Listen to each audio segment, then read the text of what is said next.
అందరికి నమస్తే అండి. పుష్ప వ్లాగ్స్కి స్వాగతం. ఈరోజు మన వీడియోలో tea time flour biscuits egg లేకుండా ఓవెన్ లేకుండా స్టెప్ బై స్టెప్ ఇంట్లోనే ఎలా తయారు చేయాలో చూద్దామండి. వీడియో స్కిప్ చేయకుండా కంప్లీట్గా చూడండి. ఓకే అండి, వీడియోకి వెళ్ళిపోదాం. ముందుగా ఒక బౌల్ తీసుకొని అందులో 2 కప్పుల గోరువెచ్చని పాలు పోసుకోవాలి. మనకు ముట్టితే చేతి తాకితే మనకు తాకేలాగా ఉంటే సరిపోతుంది. ఈ పాలల్లో 2 స్పూన్ల షుగర్ వేసుకోవాలి. ఒక 1.5 స్పూన్ ఈస్ట్ వేసుకోవాలండి. ఈస్ట్ మనకు ఆన్లైన్లోను సూపర్ మార్కెట్లోను అందుబాటులో ఉంటుంది. ఈస్ట్ కొనేటప్పుడు ఎక్స్పైర్ డేట్ చూసి కొనుక్కోవాలండి. ఎక్స్పైర్ డేట్ అయిపోతే ఈస్ట్ పని చేయదు, మనకు పిండి పొంగదు. ఇందులోనే మనము 2 స్పూన్ల మైదా పిండి కూడా వేసేసుకొని ఉండలేకుండా బాగా కలిపేసుకోవాలి. ఇలా కలిపేసుకున్న తర్వాత ఒక 10 నిమిషాలు మూత పెట్టి పక్కన పెట్టేసుకుందాం. 10 నిమిషాల తర్వాత ఓపెన్ చేసి చూద్దాం. చూసారా ఎంత పులిసిందో? జస్ట్ 10 నిమిషాలలో మనకు పులిసిందండి. ఈస్ట్ మనకు పిండిని తొందరగా పులిసేలాగా చేస్తుందండి, తొందరగా పొంగుతుంది కాబట్టి ఈస్ట్ వాడతాము. ఇప్పుడు వేరే బౌల్లో 2 కప్పుల మైదా పిండి వేసుకొని కొద్దిగా సాల్ట్ వేసుకోవాలండి, 1/2 స్పూన్ అన్నమాట. ఇప్పుడు ఇందులో మనము ముందుగా ప్రిపేర్ చేసి పెట్టుకున్న ఈస్ట్ను కూడా వేసేసుకుందాం. చూడండి, కేవలం 10 నిమిషాలలో మనకి ఎంత బాగా పొంగిందో, ఎంత బాగా పులిసిందో. ఇడ్లీ పిండికి దోశ పిండికి మనం 12 గంటల పాటు నానబెట్టుకుంటాం కదా, కానీ ఈస్ట్ చూడు 10 నిమిషాలలో చేసేస్తుంది ఆ పనిని. ఇప్పుడు మనం ఉండలేకుండా పిండిని సాఫ్ట్గా కొన్ని నీళ్లు పోసుకుంటూ మనం కలుపుకోవాలి. మనకు రెసిపీ అంతా ఈ పిండి కలపడంలోనే ఉంటుందండి. పిండి మనం ఎంత బాగా కలుపుకుంటే రెసిపీ అంత బాగా మనకు పర్ఫెక్ట్గా వస్తుందన్నమాట. అందుకే ఇది బౌల్లో కాకుండా మనము రొట్టె చెక్క మీద తీసుకొని కలుపుకుందామండి, అప్పుడే బాగా కలుపుకోవడానికి వస్తుంది. నేను వీడియోలో చూపిస్తున్నట్టు పిండిని కలుపుకోండి. పిండి చాలా బాగా కుదురుతుందండి. ఒక 10 నిమిషాల పాటు కంటిన్యూగా పిండిని కలుపుతూనే ఉండాలి. మనకు పిండి సాఫ్ట్గా అవ్వాలన్నమాట, అప్పుడు మనకు రెసిపీ అనేది కరెక్ట్గా కుదురుతుంది. లాస్ట్గా కొద్దిగంత బటర్ వేసేసుకొని కూడా పిండి కలిపేసుకుంటే పిండి ఇంకా సాఫ్ట్గా అవుతుంది. పిండి కలుపుతున్నప్పుడు పిండి మన చేతికి అంటకుండా పిండి కలుపుకోవాలండి, అంత సాఫ్ట్గా అవ్వాలి. చూడండి, చెయ్యి అలా పెట్టేస్తుంటే కూడా అలా దిగిపోతుంది, అంత సాఫ్ట్గా ఉండాలి. ఇప్పుడు దీన్ని బౌల్లో పెట్టేసుకుందాం మనం. పిండి ఎండిపోకుండా ఆరిపోకుండా పైన కొంచెం బటర్ అన్న ఆయిల్ అన్న రాసేసి మనం మూత పెట్టేసుకోవాలి. మూత పెట్టి ఒక అరగంట పాటు వదిలేస్తే పిండి డబుల్ అయిపోతుందండి, పిండి పొంగుతుంది మనకు.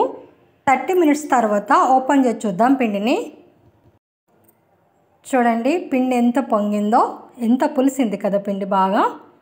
దోశ పిండి ఇడ్లీ పిండిలాగా ఎంత బాగా పొంగింది, ఇలా అవుతుందన్నమాట. మనము చెయ్యి పెట్టి చూద్దామండి పిండిని. చూడండి ఎంత బాగా పొంగింది, కానీ నా చేతికి కొంచెం పిండి కూడా ఉంటుంది మీరు గమనిస్తే. దీన్ని మరొక 2 నిమిషాలు బాగా కలిపేసుకోవాలి. ఇప్పుడు మనము కుకీస్ వేసుకోవడానికి ఒక ప్లేటుకు నేను బటర్ రాసి పెడుతున్నానండి. ఆయిల్ అయినా నెయ్యి అయినా రాసుకోవచ్చు. ఇప్పుడు కొంచెం చిన్న పిండి ముద్దలు తీసుకొని మనం ఒక పెద్ద చపాతీ చేసుకోవాలి. ఈ చపాతీ మనకు సాధ్యమైనంత వరకు సన్నగా చేసుకోవడానికి ట్రై చేయాలి, అంటుకుంటుందండి. కాబట్టి పిండి ముద్ద మీద చెక్క మీద కొంచెం పొడి పిండి వేసుకుంటూ మనం చపాతీ చేసుకోవాలి. ఎందుకంటే పిండి చాలా సాఫ్ట్గా అయింది కదా, అంటేసుకుంటుంది. సో చపాతీ రెడీ అయిపోయిందండి. ఇప్పుడు ఈ గిన్నెతో నేను మొత్తం పూరీలాగా కట్ చేసేసుకుంటున్నాను. ఆ సైజు ఉంటే సరిపోతుంది మనకు. మరి పెద్దగా ఉన్నా కూడా కుకీస్ డిజైన్ బాగా రాదు, ఫ్లవర్ డిజైను, కాబట్టి మీడియం సైజ్ అన్నమాట. ఈ సైజు ఉంటే సరిపోతుంది, చూసుకోండి. ఇప్పుడు ఇలా అన్నీ కట్ చేసేసుకున్న తర్వాత ఎక్స్ట్రా పిండినంతా మనం తీసేసుకోవాలి. ఒకేసారి ఎక్కువ పూరీలు అవుతాయి, ప్లస్ ఒకే సైజులో కూడా ఉంటాయి కాబట్టి మన కుకీస్ అని నీట్గా వస్తాయండి. మనం కుకీస్ రెడీ చేసేసుకుందాం. ఒక పూరి పెట్టేసి దాని మీద కొంచెం పొడి పిండి వేసి ఇంకొక పూరి పెట్టి దాని మీద కొంచెం పిండి వేసి ఇంకొక పూరి పెట్టాలి. ఒక నైఫ్ సహాయంతో మనం ఇలా కట్ చేసుకోవాలండి. నేను వీడియోలో చూపిస్తున్నట్టు కట్ చేసుకోండి, నాకు చెప్పడానికి కూడా రాదు అది. కొంచెం కేర్ఫుల్గా చూస్తే ఈజీగా వచ్చేస్తుందండి, చాలా బాగా కుదురుతుంది షేపు. అంతే అండి, ఒక నైఫ్ ఒక స్పూన్ కావాలి మనకు. ఇంట్లో ఉన్న వాటితోనే చేసుకోవచ్చండి, చాలా ఈజీగా, మనం బయట కొనకుండా. అంతే అండి, అది ఫస్ట్ అర్థమైందో లేదో నా ఫింగర్ అడ్డం వచ్చింది, ఇది చూడండి క్లియర్గా. అంట్లో మిడిల్లో స్పూన్తో జస్ట్ అలా ప్రెస్ చేయాలి, దాన్ని కట్ చేయకూడదు అనమాట, అంటుకుంటే సరిపోతుంది. ఈ 2 కొనలు తీసి జాయింట్ చేయడమే, సింపుల్. ఇట్లా 4 చేసేస్తే సరిపోతుంది. 4 కట్ చేసుకున్నాం కదా పీసెస్ మనం. ఆ 4 పీసెస్కి అలా డిజైన్ చేసుకోవడమే. దగ్గరికి ఇలా చూపిస్తానండి మీకు క్లియర్గా అర్థం కావాలని. అంతే, ఒక్కటికి 2 సార్లు ట్రై చేస్తే ఈజీగా వచ్చేస్తుందండి.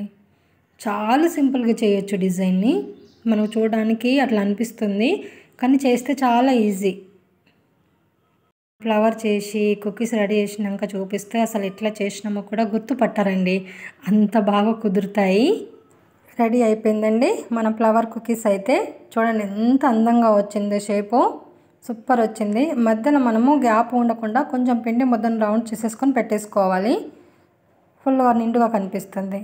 చూడండి ఎంత అందంగా వచ్చిందో కదా, చాలా బాగా వచ్చిందండి. ఖచ్చితంగా ట్రై చేయండి, చాలా ఈజీగా చేసేసుకోవచ్చు. ఈ కుకీస్ మనము బయట పైన బిస్కెట్లు కొనుక్కుంటాం కదండి, ఆ టేస్టే ఉంటుంది. మొత్తం ఆ ప్రాసెస్ అండి, నేను డిజైన్ ఒకటి వేరే చేశాను అంతే.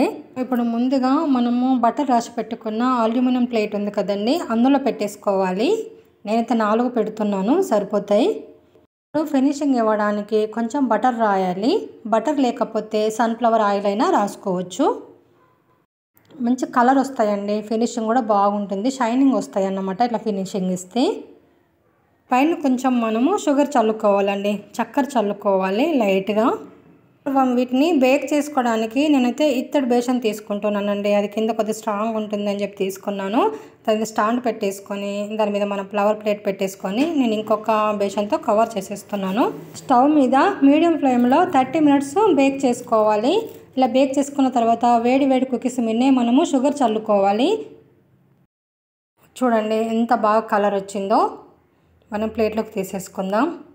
చాలా సులువుగా టీ టైం ఫ్లవర్ కుకీస్ మనం ఇంట్లోనే తయారు చేసుకోవచ్చండి. టీ టైమ్స్ కుకీస్ను, టీ టైం బిస్కెట్స్ని ఖచ్చితంగా మీరు ఒకసారి ట్రై చేయండి. అన్ని ఇంట్లో ఉన్న వస్తువులండి, మనం బయట కొనుక్కొచ్చేది ఓన్లీ ఒక ఈస్ట్ మాత్రమే. ఈస్ట్ ఒకటి కొనుక్కొచ్చుకుంటే మిగతా అన్ని మనం ఇంట్లో ఉన్న వాటితోనే చాలా సులువుగా చేసుకోవచ్చు. ఇదండి ఈరోజు మన వీడియో. అయితే మీకు నచ్చిందని అనుకుంటున్నాను. నచ్చితే మాత్రం లైక్ చేయండి, షేర్ చేయండి, మన ఛానల్ సబ్స్క్రైబ్ చేసుకోండి ప్లీజ్ అండి, సపోర్ట్ చేయండి. ఇలాంటి మంచి మంచి విలేజ్ వంటల కోసం, ఈజీ అండ్ సింపుల్ రెసిపీస్ కోసం మన ఛానల్ ఫాలో అవ్వండి. Thank for watching.